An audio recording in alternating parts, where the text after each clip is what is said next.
যে দাজ্জাল পৃথিবীতে ৪০ দিন সফর করবে। ৪০ দিনের প্রথম দিন হবে ১ বছর, দ্বিতীয় দিন হবে ১ মাস, তৃতীয় দিন হবে ১ সপ্তাহ। আর দাজ্জালের গতি হবে কাগাইসিন ইস্তাদবারাত হুররিহ, এমন মেঘমালা যেই মেঘমালাকে ঝড়ো বাতাস উড়িয়ে নিয়ে যাচ্ছে। এই যে কয়দিন পরে কালবৈশাখী ঝড় হবে, আকাশে তাকিয়ে দেখবেন ঝড়ের সময় মেঘ কত দ্রুত চলে। তো ঝড়ের বাতাসে যে মেঘ খুব দ্রুত চলে, এরকম দ্রুত গতি হবে দাজ্জালের। তো আল্লাহর নবী মেঘের সাথেও তুলনা দিয়েছেন। এখন যন্ত্র দিয়ে মেঘের মতো আকাশে উড়বে না দাজ্জাল নিজেই আকাশে উড়বে, আল্লাহু আ'লাম, আল্লাহ সুবহানাহু ওয়া তাআলা ভালো জানেন। কিন্তু দাজ্জালের আগমনে পৃথিবীতে এত ব্যাপক বৈপ্লবিক পরিবর্তন হবে যে পৃথিবীর দিন ১ বছরের সমান হয়ে যাবে। এটা হঠাৎ করে আল্লাহর আদেশে, কোনো কারণ ছাড়াই আল্লাহ বলবেন দিন এখন তুমি ১ বছরের সমান হও, এরকম নয়। আল্লাহ লাতিফ, প্রত্যেকটা জিনিস ঘটনা পরম্পরায় হয়, মানুষ দেখবে এটা স্বাভাবিক। তথা এই ভূমণ্ডল, নভমণ্ডল, সৌরজগতে এমন বৈপ্লবিক কোনো পরিবর্তন হবে, অথবা এই পৃথিবীতে এমন বৈপ্লবিক কোনো পরিবর্তন হবে, অথবা সূর্য এবং চন্দ্রের বর্তমান ঘূর্ণায়মান প্রক্রিয়ায় এমন বড় বৈপ্লবিক পরিবর্তন হবে যেটা স্বাভাবিক হতে সময় লাগবে। একদিন হবে ১ বছর, তারপরের একদিন হবে ১ মাস, তারপরের একদিন হবে ১ সপ্তাহ, তারপরে স্বাভাবিক। ওইটার আগে কিছু একটা ঘটবে। দাজ্জালের আগমনই ওই রকম ভয়ঙ্কর এবং ব্যতিক্রম হবে। আল্লাহু আ'লাম সেটা কি হবে। দাজ্জালের বিষয়ে আরেকটি হাদিসে রাসূলুল্লাহ সাল্লাল্লাহু আলাইহি ওয়াসাল্লাম, যেটা তামিম আদ-দারির হাদিস,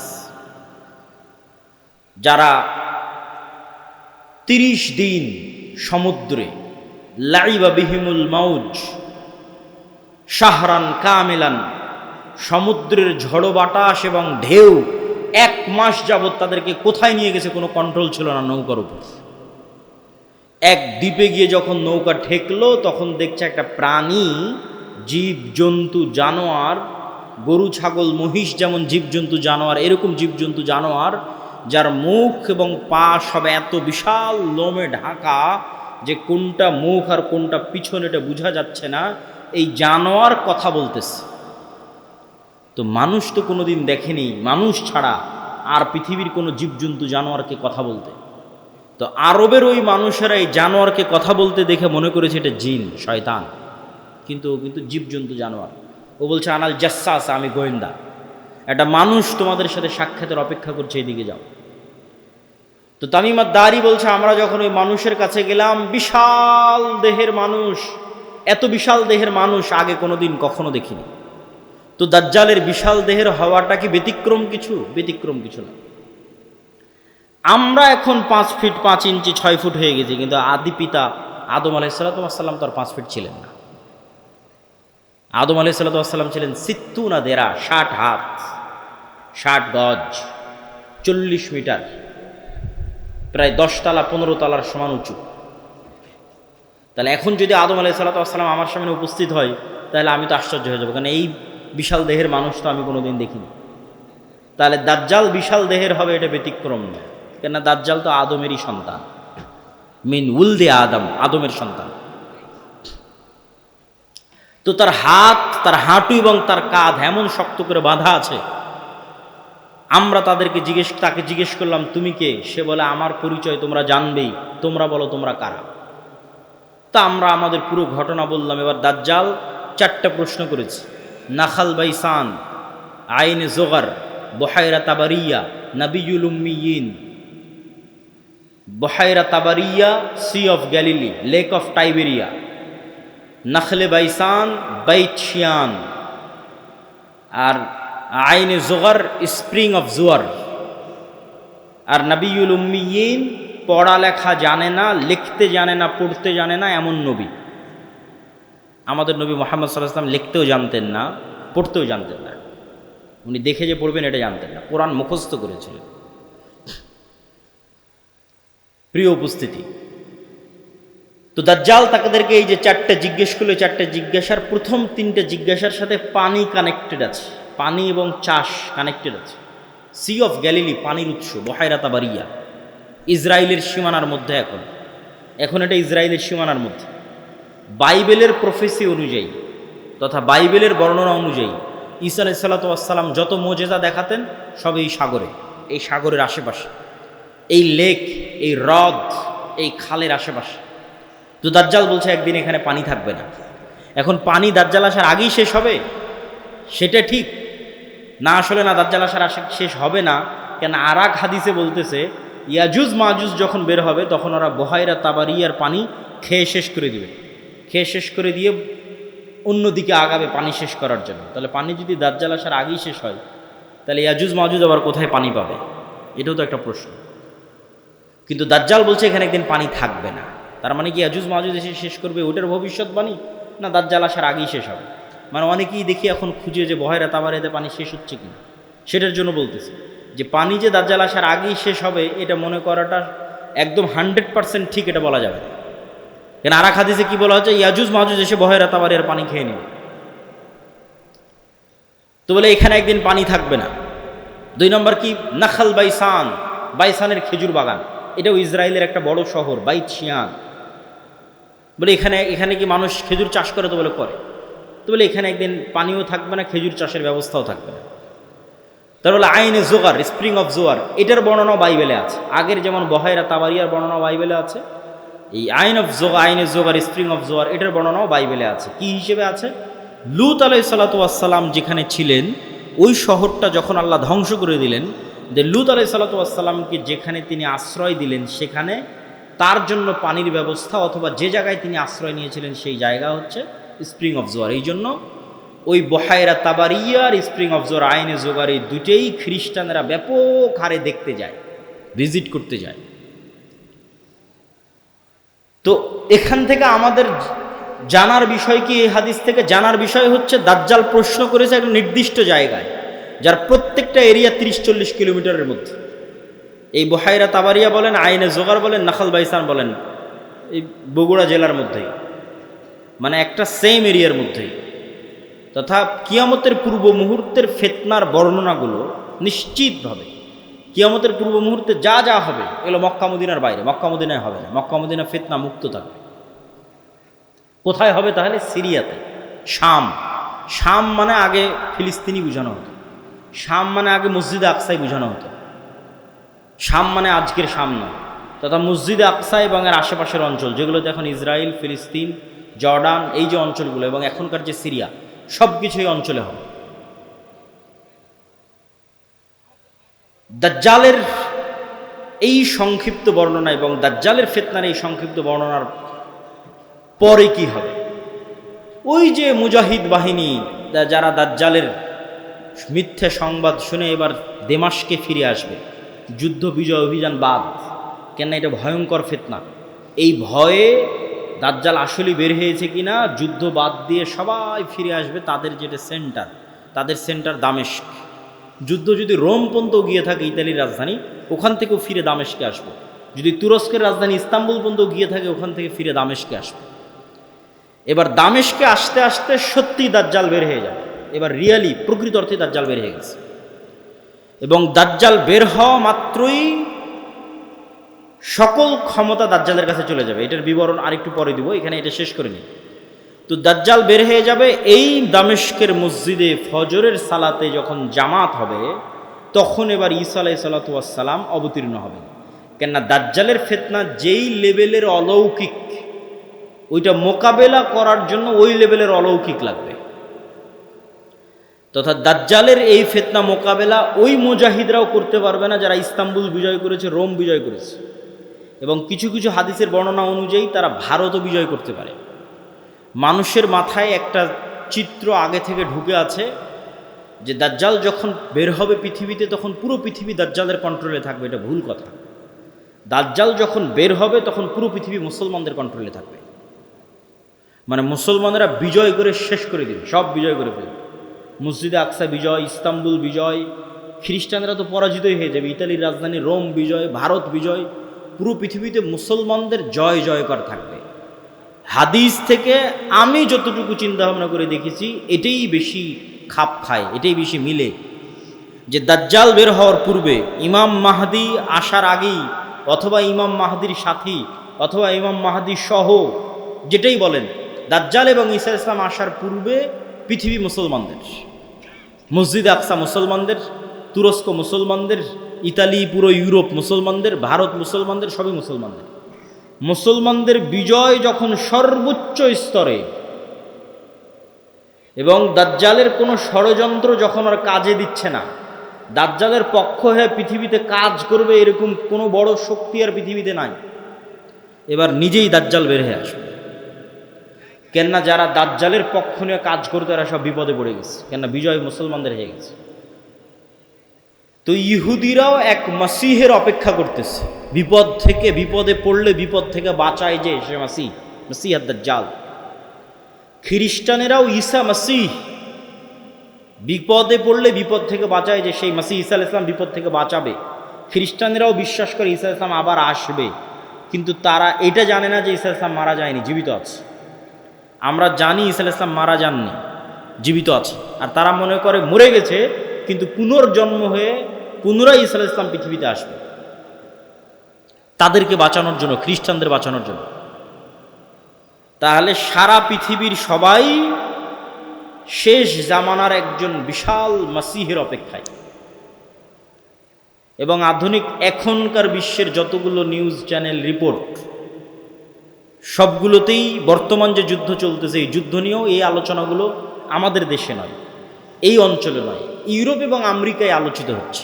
যারা বিশ্ব শাসন করে তাদের কাছে, তাদের ভাষায় দাজ্জাল হচ্ছে অ্যান্টি ক্রাইস্ট ইংরেজিতে, আর মালহামা হচ্ছে আর্মাগেড্ডন, আর জেসাস ঈসা আলাইহিস সালাম উনি আসবেন। অ্যান্টি ক্রাইস্ট না আসলে জেসাস আসবে না। অ্যান্টি ক্রাইস্ট মানে দাজ্জাল। আর অ্যান্টি ক্রাইস্ট ততক্ষণ আসবে না যতক্ষণ না ইহুদিরা জেরুজালেমে একত্রিত হচ্ছে, এটা তাদের বিশ্বাস। ইভাঞ্জেলিক্যাল খ্রিস্টিয়ান যারা ইঞ্জিল কেন্দ্রিক খ্রিস্টান তাদের বিশ্বাস। তো ফলত তাদেরও ঈসা আলাইহিস সালামকে নিয়ে আসতে হবে, ইহুদিদেরও একজন মাসিহ লাগবে। ফলত সবাই সেইটারকে সামনে নিয়ে কাজ করতেছে, যে ওইটা যত দ্রুত ঘটানো যাবে তত দ্রুত মনে করতেছে আমাদের বিজয়। কিন্তু সবার কামনা অনুযায়ী তো কাজ হবে না, সবার চাওয়া অনুযায়ী কাজ হবে না। কেননা সবাই ভুল বুঝবে, ভ্রান্তিতে পা দিবে। কি কি ভ্রান্তিতে পা দিবে বলি? ইহুদিদের আসল মাসিহ যিনি তিনি তো চলে এসেছেন, কিন্তু তারা তো গ্রহণ করেন। ইহুদিদের প্রকৃত মাসিহ তো ছিল মুহাম্মদ সাল্লাল্লাহু আলাইহি ওয়াসাল্লাম নিজেই। মুহাম্মদ সাল্লাল্লাহু আলাইহি ওয়াসাল্লামের অপেক্ষায় তারা মদিনায় গিয়ে বসে থাকতো, অনেক আগে গিয়ে বসেছিল, ইমান তো আনেনি। তো এরা তো মাসিহকে চিনতে পারেন, ঈসা আলাইহিস সালাম তো মাসিহ চিনতে পারেন, ইমান আনেনি, ঈসা আলাইহিস সালামকে হত্যা করার চেষ্টা করেছে, নিকৃষ্ট। তো এই জন্য এদের সঠিক মাসিহ এরা পাবে না, এরা দাজ্জালকেই মনে করবে আমাদের মাসিহ, কিন্তু দাজ্জাল তো হবে ভ্রান্ত। এই জন্য দাজ্জালের অনুসারী কারা হবে? ইহুদিরা। রাসূল সাল্লাল্লাহু আলাইহি ওয়াসাল্লাম বলছেন, ইয়াতবাউ দাজ্জাল ৭০ আলফা ইয়াহুদ মিন আসবাহান। ইরানের ইস্পাহান শহরের ৭০,০০০ ইহুদি দাজ্জালের অনুসারী হবে।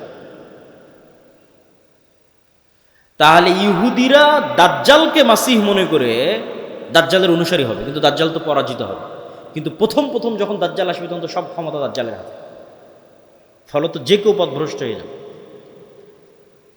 তো এই অংশের সামারিটা করি। এই অংশের সামারি হচ্ছে দাজ্জাল এবং ঈসা আলাইহিস সালাম আসার পূর্বে মুসলমানেরা পৃথিবী বিজয় করবে এবং ইহুদি এবং খ্রিস্টানরা বিপদে পড়বে।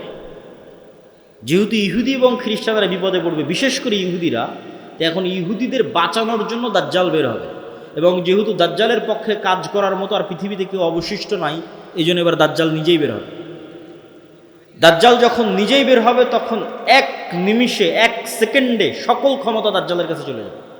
মুসলমানেরা হতভম্ব, হতবিহ্বল হয়ে যাবে।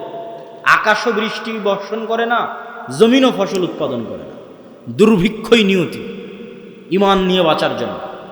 তথা সেই সফল যে বলবে আমি মরতে প্রস্তুত কিন্তু ইমান বিক্রি করতে প্রস্তুত নয়। সেই সফল যার একটা টাকার প্রতি অবৈধ লোভ নাই, অবৈধ একটা টাকার প্রতি ন্যূনতম লোভ নাই। আপনি নিজেই নিজের আত্মা এবং নাফসকে চেক করেন যে আপনার একটা টাকার প্রতি যদি, অবৈধ টাকার প্রতি যদি ন্যূনতম লোভ থাকে, আপনি দাজ্জালের ফিতনা থেকে বাঁচতে পারবেন না। পরকালে যার বিশ্বাস সর্বোচ্চ পর্যায়ে, পরকালে যার বিশ্বাস সর্বোচ্চ লেভেলে, ও দাজ্জালের ফিতনা থেকে বাঁচতে পারবে। আসহাবুল উখদুদ ওয়াস সামাই যাতিল বুরুজ ওয়াল ইয়াউমিল মাউউদ ওয়া শাহিদু ওয়া মাশহুদ কুতিলা আসহাবুল উখদুদ, ওদের বলা হলো হয় ঈমান না হয় সামনে আগুন, ঝাঁপিয়ে পড়ো। তো ওরা বলল আমরা আগুনেই ঝাঁপিয়ে পড়ব। তো ওরা আগুনে কেমনে ঝাঁপিয়ে পড়বে, এটা ছাড়া সম্ভব নয় ঝাঁপিয়ে পড়া, যদি ওই আগুনে জান্নাত না দেখে।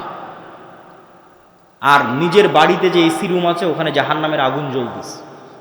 তো ওরা এটা বিশ্বাস করে যে আমি যদি আমার এসি রুমে ফিরে যাই ঈমান পরিত্যাগ করে, তাহলে ওই এসিরা বাতাস নয়, এটা জাহান্নামের আগুন। আর যদি সামনের আগুনে ঢুকে যায় তাহলে এটা আগুন নয়, এটা জান্নাত। তো এই সেম ঘটনা তো দাজ্জালের সময় হবে। দাজ্জালের জান্নাতে যে ঢুকবে ও ঢুকে গেল জাহান্নামে, আর দাজ্জালের জাহান্নামে যে ঢুকবে ও ঢুকে গেল জান্নাতে। তাহলে পরকালের উপর ইয়াকিন না থাকলে তো আপনি দাজ্জালের ফিতনা থেকে বাঁচতে পারবেন না। তাহলে এবার দাজ্জালের আবির্ভাবের পর সারা পৃথিবীর সব মুমিন মুসলমান বিপদে, কোনো খাবার নাই, অসহায়, কিচ্ছু না। এবার বিপদগ্রস্ত মুমিন মুসলমানদের বাঁচানোর জন্য আসবে ঈসা আলাইহিস সালাম। এই হলো প্রেক্ষাপট। তাহলে শুরুতে বিপদে ইহুদি খ্রিস্টানেরা, বাঁচাতে আসবে দাজ্জাল। সব ক্ষমতা তখন দাজ্জালের কাছে। বিপদে এবার মুসলমানেরা। কোন মুসলমানেরা?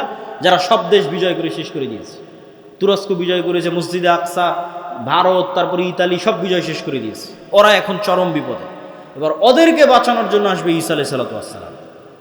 ঈসা আলাইহিস সালামও এমন অলৌকিক ক্ষমতা নিয়ে আসবেন যে তার নিঃশ্বাস যতদূর পর্যন্ত যাবে, নিঃশ্বাসে কাফের মারা যাবে। আল্লাহু আকবার, আল্লাহু আকবার।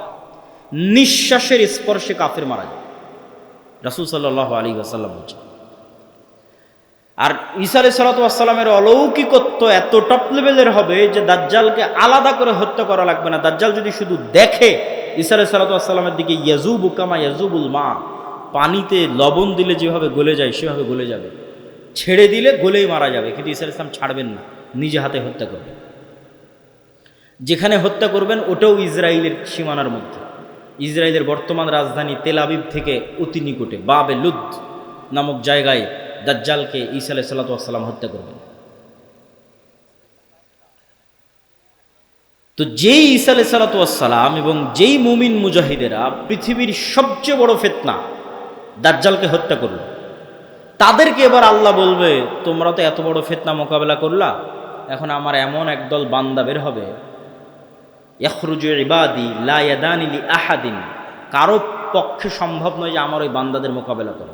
ঈসা আলাইহিস সালাম এত বড় নবী, তিনি পৃথিবীর সবচেয়ে বড় ফিতনা দাজ্জালকে হত্যা করলেন, তাকে আল্লাহ বলছে তুমিও পারবা না এখন যারা বের হবে।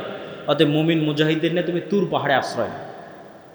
তাহলে ঘটনার ক্ষেত্রগুলো দেখেন, তুরস্ক এবং সিরিয়ার সীমান্তবর্তী অঞ্চল, সিরিয়ার রাজধানী দামেস্ক, মসজিদে আকসা, বাবে লুদ যেখানে দাজ্জালকে হত্যা করা হলো, তুর পাহাড়, এই এরিয়াগুলোতে এই ঘটনাগুলো ঘটতেছে। শেষ সময়ের ঘটনা এখানেই ঘটবে, শামে ঘটবে। তো তুর পাহাড়ে আশ্রয় নেওয়ার পর কারা বের হবে? ইয়াজুজ আর মাজুজ। ইয়াজুজ মাজুজের সংখ্যা কত বেশি? একটা সহি হাদিস বলবো আর একটা জয়ীফ হাদিস। সহি হাদিসে রাসূলুল্লাহ সাল্লাল্লাহু আলাইহি ওয়াসাল্লাম বললেন যে আদম আলাইহিস সালামের পিঠ থেকে আল্লাহ মানুষকে বের করলেন, আদমের সকল সন্তানকে বের করে বলা হচ্ছে প্রতি 1000-এ একজন জান্নাতে, 999 জন জাহান্নামে। এই হাদিস রাসূল সাল্লাল্লাহু আলাইহি ওয়াসাল্লাম সাহাবীদের শোনাচ্ছে। তো প্রতি 1000-এ 999 জন জাহান্নামে, এটা শুনে সাহাবীদের মাথা নষ্ট, যে তাহলে তো আমরা সবাই জাহান্নামে। আদম সন্তানের 1000-এর 999 জন যদি জাহান্নামে যায় প্রতি 1000-এ, তাহলে তো আমরা সবাই জাহান্নামে। তখন মুহাম্মদ সাল্লাল্লাহু আলাইহি ওয়াসাল্লাম সাহাবীদের বলতেছে হতাশ হয়েও না, এই 999 জনের বেশিরভাগই ইয়াজুজ মাজুজ। এই 999 জনের বেশিরভাগই ইয়াজুজ মাজুজ। তো কতজন জাহান্নামে যাবে ইয়াজুজ মাজুজের বাইরে স্বাভাবিক মানুষের মধ্যে থেকে, এটা তো আমরা জানি না। তো এই জন্য নির্ধারিত করে বলা মুশকিল, কিন্তু এতটুকু অন্তত বোঝা যায়, আইডিয়া করা যায় যে আদম আলাইহিস সালাম থেকে নিয়ে কিয়ামত পর্যন্ত যত মানুষ আসবে তাদের কয়েক শত গুণ হচ্ছে ইয়াজুজ মাজুজ। এই হাদিস থেকে অন্তত এতটুকু বোঝা যায় যে আদম থেকে নিয়ে কিয়ামত পর্যন্ত যত মানুষ আমরা হব, এত মানুষের কয়েক শতগুণ হচ্ছে ইয়াজুজ মাজুজ। আর জয়ীফ হাদিসটা কি? জয়ীফ হাদিসটা হচ্ছে যে ইয়াজুজ মাজুজের এক প্রজন্ম তার জীবদ্দশায় 1000 প্রজন্মকে দেখে। বুঝেন, আমরা মানুষ জীবদ্দশায় সর্বোচ্চ 2টা প্রজন্ম দেখি অথবা 3টে প্রজন্ম। আমি, আমার বাপ, আমার দাদা, আমার দাদা তার ছেলেকে দেখেছে, তার ছেলে আব্দুল্লাহকে দেখেছে, তাহলে 2 প্রজন্ম দেখেছে, দেখতেই দুনিয়া থেকে শেষ। তো ইয়াজুজ মাজুজের এক প্রজন্ম তাদের জীবদ্দশায় 1000 প্রজন্মকে দেখে। তাহলে কিভাবে তাদের জন্ম বৃদ্ধি হার এবং কিভাবে তাদের বৃদ্ধির হার, এটা সব উলদে আদমের সন্তান। তো এরা পৃথিবীতে বের হয়ে সব পানি ফসল আদি যা আছে সব খেয়ে শেষ করবে এবং তাদের এই ভয়ঙ্কর ভয়াবহতায় তুর পাহাড়ে ঈসা আলাইহিস সালাম বিপদে মুমিন মুজাহিদদের নিয়ে, খাবার নাই, ওই সেম কষ্ট, দাজ্জাল থাকতে যে কষ্ট ছিল ওই কষ্ট। এখান থেকে আপনি আর একটা জিনিস শিখেন যে আপনি কত বড় নবী, কত বড় উলিয়া, কত বড় মুজাহিদ, তাও আল্লাহ আপনাকে কিভাবে বিপদ দিয়ে পরীক্ষা করতেছে। কেমন বিপদ? এত বড় নবী, তাও খাবার নাই। যে নবী নিজে হাতে দাজ্জালকে হত্যা করেছে, তার খাবার নাই, সে নবী এখন আল্লাহর কাছে কাঁদতেছে যে আল্লাহ এই বিপদ থেকে বাঁচান। তো এই জন্য সবসময় আল্লাহর সামনে নত, আল্লাহর সামনে সাহায্য, এটা ছাড়া কোনো রাস্তা নাই। তো ঈসা আলাইহিস সালামের কান্নাকাটি এবং মুমিন মুজাহিদদের কান্নাকাটিতে আল্লাহ সুবহানাহু ওয়া তাআলা ইয়াজুজ মাজুজের শরীরে এক প্রকার পোকামাকড় এবং অসুখ দিবেন। তারা মারা যাবে কেমন করে? হাদিসের বাক্যটা শুনেন, কামাউতি নাফাসিন ওয়াহিদিন। একটা মানুষ মারা গেলে যা হয়, পুরো ইয়াজুজ মাজুজ একসাথে ওইভাবে মারা যাবে, যেন একটা মানুষ মারা গেল। তথা একটা মানুষ মরতে যতটুকু সময় লাগে, পুরো ইয়াজুজ মাজুজ কোটি কোটি হাজার হাজার ওইভাবে একসাথে, at a time, at a moment, at a second মারা যাবে। তো এবার ঈসা আলাইহিস সালাম জমিনে ফিরে আসবেন, তো জমিনে পা রাখার জায়গা নাই। এত কোটি কোটি মানুষ যদি মরে পড়ে থাকে কি অবস্থা, লাশের দুর্গন্ধ। এবার ঈসা আলাইহিস সালাম আবার আল্লাহর কাছে কান্নাকাটি করবে, দোয়া করবে। তখন আল্লাহ সুবহানাহু ওয়া তাআলা রাসূল সাল্লাল্লাহু আলাইহি ওয়াসাল্লামের ভাষা অনুযায়ী আনাকি ইবিলিল বুখত গোত্রের উটের কুঁজ যেমন উঁচু হয়, ওই রকম উঁচু কুঁজ বিশিষ্ট একদল পাখিকে পাঠাবেন, যেই পাখি হাজার হাজার কোটি কোটি লাখ লাখ লাশকে নিয়ে যে এমন জায়গায় ফেলে দিবে যেখানে মানুষ বসবাস করে না। উত্তর মেরু হোক, দক্ষিণ মেরু হোক, সাইবেরিয়া হোক, যেখানে হোক, আল্লাহ ভালো জানেন, যেখানে আল্লাহ বলবেন। তারপরে আসমান বৃষ্টি বর্ষণ করে এই জমিনকে পরিষ্কার করে দিবে। তারপরে ঈসা আলাইহিস সালামের শাসন চলবে হাদিস অনুযায়ী 7 বছর, আর বাইবেলের বর্ণনা অনুযায়ী 1000 বছর। তো 7 বছর ঈসা আলাইহিস সালামের এই শাসনে এতটা নিরাপত্তা এবং শান্তি বিরাজ করবে যে এতদিন যত যুদ্ধ বিগ্রহের সামগ্রী ছিল এগুলো কাজে লাগবে না, ওগুলো জ্বালিয়ে পুড়িয়ে দেওয়া ছাড়া কোনো কাজ নাই। আর এত বরকত আসমান এবং জমিন উন্মুক্ত করে দিবে যে একটা ডালিম একটা গ্রাম খাবে, একটা গাভীর দুধ একটা পুরো বংশ খাবে, এত বরকতে আল্লাহ পরিপূর্ণ করে দিবে। পতন থাকবে, দিন থাকবে, এটা তো পূর্ণতায় পৌঁছে যাবে। এখন পতন দেখতে পাচ্ছেন, কিন্তু আল্লাহ মুতিম্মু নূরিহি আগেই বলে নিয়েছে আয়াতগুলো, এই দিন তো সারা পৃথিবী বিজয় করবে। আর এই বিজয় ধারা তো ঈসা আলাইহিস সালামের আসার আগেই শুরু হয়ে যাবে। তাহলে কিভাবে কোরআন হাদিস শেষ হবে? শেষ হবে না, এগুলো আরও বাড়বে। কিন্তু এটা শেষ যে হবে সেটা কখন? ঈসা আলাইহিস সালামের মরার পর। তখন আর নাই, তখন কোরআন নাই, হাদিস নাই, আল্লাহর নাম নাই, মানুষের লজ্জা উঠে যাবে। এই ফাসেক ফাজরের উপর আল্লাহ সুবহানাহু ওয়া তাআলা কিয়ামত কায়েম করবেন। প্রিয় উপস্থিতি, আমি আমার বক্তব্য দীর্ঘায়িত করতে চাই না। এই পুরো ঘটনা থেকে যা বর্ণনা করলাম, ধারাবাহিকতা, এই ধারাবাহিকতা থেকে আমার এবং আপনার শিক্ষা কি? তার আগে একটা প্রশ্নের উত্তর দিয়ে নিই, দাজ্জাল কোথায়? ইয়াজুজ মাজুজ কোথায়? একদল নাস্তিক আবার একদল মুনকিরে হাদিস দৌড়ায়, দুইটাই। মুনকিরে হাদিসেরাও ভিডিওর পর ভিডিও দেয়, বলে যেটা কোরআনে না এটা বিশ্বাস করবে না। কোরআনে কিন্তু ইয়াজুজ মাজুজের কথা আছে, দাজ্জালের কথা নাই। বলে যেটা কোরআনে না এটা বিশ্বাস করবে না। আবার একদল নাস্তিক বলে যে এই পৃথিবীর স্যাটেলাইট ক্যামেরা সব আছে, কই তোমার দাজ্জাল, কই তোমার ইয়াজুজ মাজুজ। একটা ছোট্ট তথ্য দিয়ে রাখি, মানুষ মহাকাশ সম্পর্কে যা জানে, এই মাটির নিচ সম্পর্কে তাও জানে না। এটা আমি কয়েকদিন আগে পড়াশোনা করতে গিয়ে দেখলাম যে মানুষ সারাদিন মহাকাশ নিয়ে গবেষণা করছে, চাঁদে যাবে, মঙ্গলে যাবে, কিন্তু মাটির নিচে মাত্র 12 কিলোমিটার পর্যন্ত মানুষ জানে, তারপরে আর জানে না। তাহলে এই পুরো পৃথিবী কত বড়, আপনি এখান থেকে 12 কিলোমিটার মাপেন কত দূর হয় গাবতলী বাজার থেকে, তো মাটির নিচে মাত্র 12 কিলোমিটার পর্যন্ত আপনি জানেন, তার নিচে আর কেউ জানে না। পৃথিবীর বর্তমান কোনো বিজ্ঞানী নাই, কোনো বিজ্ঞান নাই, কেন ওই 12 কিলোমিটার পরে গবেষণা করার সক্ষমতাই নাই, কোনো যন্ত্র মেশিন পাঠানোর সক্ষমতাই নাই।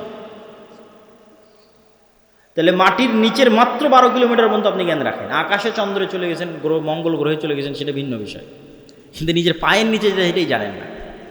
এই যে বিশ্বের এই উন্নত বিজ্ঞানের সর্বোচ্চ শিখরে পৌঁছে মানুষ জানে না যে এই মাটির নিচে কি আছে। তাহলে কেমনে মানুষ দাবি করবে দাজ্জাল কোথায়, ইয়াজুজ মাজুজ কোথায়? এ দাবি করাই তো ভুয়া, পাগলামি। আরেকটা জিনিস দেখলাম, মহাসাগর সম্পর্কে মানুষ অজ্ঞ। মহাকাশ সম্পর্কে ঠিক আছে অনেক জানতেছে, মহাসাগরে এমন অনেক জায়গা আছে যে জায়গাগুলোতে মানুষ পৌঁছতেই পারে না, যে জায়গাগুলোর উপর দিয়ে বিমানও উড়ে যেতে পারে না, যে জায়গাগুলোতে কোনো জাহাজও অতিক্রম করে না, এরকম অসংখ্য জায়গা আছে। তো সাগর এবং সাগরের নিচে কি আছে, মাটি এবং মাটির নিচে কি আছে, এটা সম্পর্কে আজকের বিশ্ব সবচেয়ে অজ্ঞ, অন্তত মহাকাশের তুলনায়। তো ইন্নাল্লাহ আলা কুল্লি শাইইন কাদির, আল্লাহ সকল কিছুর উপর ক্ষমতাবান।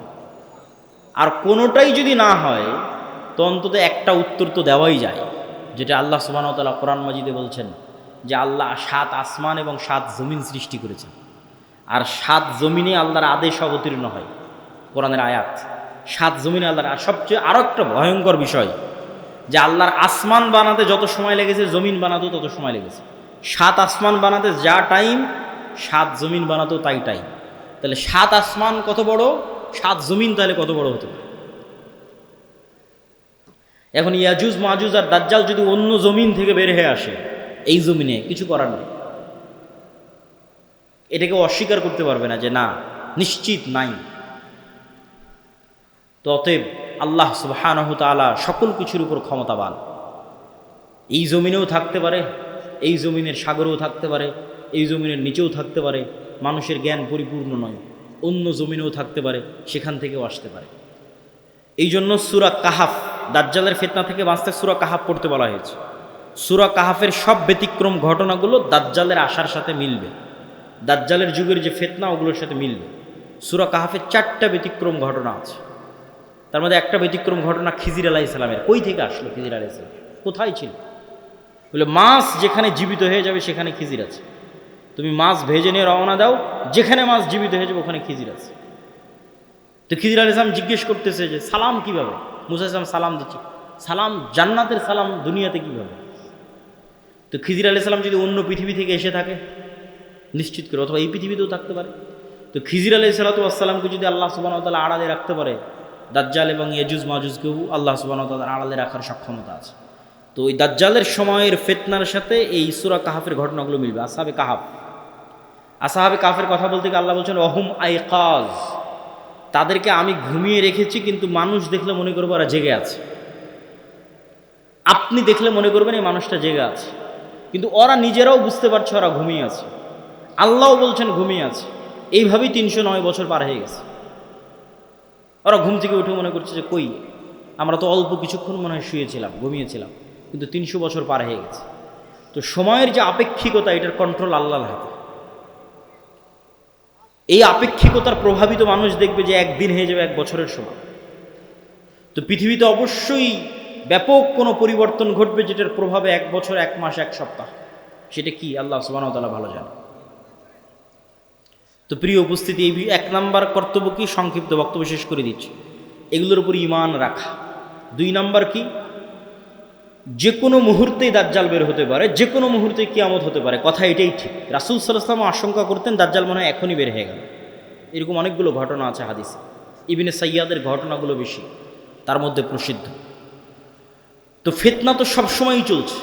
তো ফিতনার সময় আপনি বেঁচে থাকবেন, ঈমান নিয়ে বেঁচে থাকবেন, এটার 2টা কাজ: পরকালের প্রতি সর্বোচ্চ জ্ঞান, সর্বোচ্চ ইয়াকিন, এবং অবৈধ 1 টাকার উপরেও, অবৈধ ধন সম্পদ ক্ষমতার উপর ন্যূনতম লোভ না থাকা।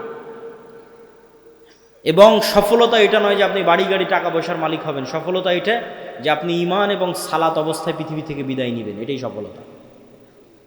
তো আল্লাহ সুবহানাহু ওয়া তাআলা যেন আমাদের ঈমান অবস্থায়, সালাত অবস্থায় পৃথিবী থেকে বিদায় নেওয়ার তৌফিক দান করে, বলেন আল্লাহুম্মা আমিন। কেন? কেন আমাদের ঈমান অবস্থা বিদায় নিতে হবে? এত লম্বা ঘটনা বলে এই পুরো ঘটনার উপর একটু পানি দিয়ে একটা কথা বলে, সেটা হচ্ছে ঈসা আলাইহিস সালাম যখন আসবে, ইমাম মাহদি যখন আসবে, দাজ্জাল যখন আসবে, তখন কি নতুন কোনো দিন আসবে নাকি? নতুন কোনো কোরআন আসবে নাকি?